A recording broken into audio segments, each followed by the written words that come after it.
ये RG Kar rape case मामले में बड़ी खबर है। दोषी संजय रॉय को आजीवन कारावास की सजा, 50,000 का जुर्माना भी लगा है।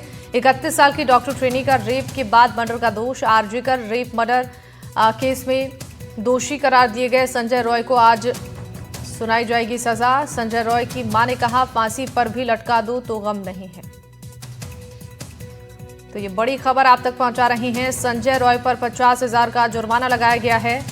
आरजीकर रेप केस में ये बड़ा अपडेट है, जहां आरोपी संजय रॉय को आजीवन कारावास की सजा सुनाई गई है और 50,000 का जुर्माना भी लगाया गया है।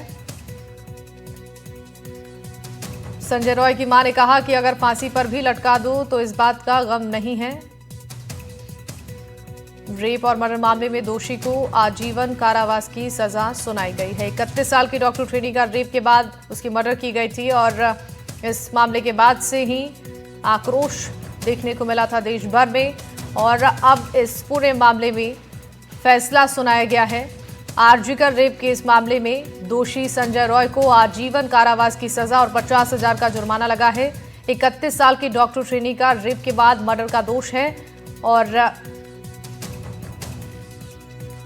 57 दिन की सुनवाई इस मामले में हुई है, जिसके बाद यह फैसला लिया गया है। दोषी संजय रॉय को आजीवन कारावास की सजा सुनाई गई है।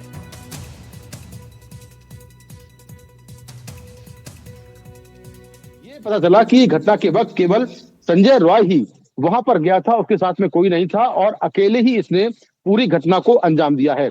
जो पीड़िता थी उसके शरीर से जो संजय रॉय है उसका सलाइवा बरामद हुआ, यानी कि उसका डीएनए मैच कर गया और संजय रॉय के जो जीन्स, जो कपड़े थे जिसमें उसके जूते थे, जीन्स था, उन कपड़ों में जो ब्लड सैंपल मिले वो पीड़िता के मिले, जो डीएनए मैच कर गया। तो दोनों तरफ से डीएनए मैच किया। इसके साथ में मौका वारदात पर दोषी संजय रॉय का जो ब्लूटूथ था वो बरामद किया गया। ब्लूटूथ की जो मैक आईडी थी वो संजय रॉय के मोबाइल की ब्लूटूथ हिस्ट्री की मैक आईडी से मैच कर गई और उसका ब्लूटूथ ऑटोमेटिक कनेक्ट कर गया, जिससे ये प्रूव हुआ कि ये ब्लूटूथ संजय रॉय का ही है। इसके साथ में सीबीआई ने 128 लोगों के बयान लिए। ये बयान काफी अहम थे, जिसमें पीड़िता के घर वाले हैं, पोस्टमार्टम करने वाले डॉक्टर्स हैं, पुलिस वाले हैं। उस रात में 9 अगस्त 2024 की रात में पीड़िता के साथ जो लोग मौजूद थे, उसके दोस्त थे, उनके स्टेटमेंट रिकॉर्ड किए गए और इसके साथ ही तमाम जो और लोग थे उनके स्टेटमेंट रिकॉर्ड किए गए। सीबीआई ने इस मामले में करीब 15 लोगों के जो लाई डिटेक्टर टेस्ट है वो भी कराया और उससे भी काफी सीबीआई को मदद मिली। इसके साथ में जो दोषी संजय रॉय है इसका पोटेंसी टेस्ट भी किया गया, जिससे ये प्रूव हुआ कि ये नपुंसक नहीं है।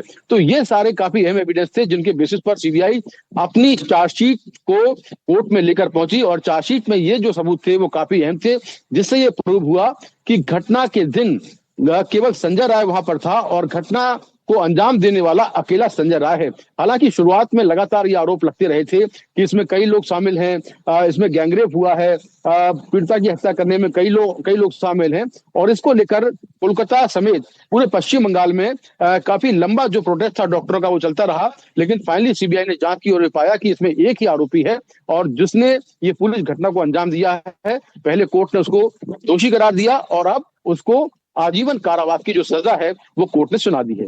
जी।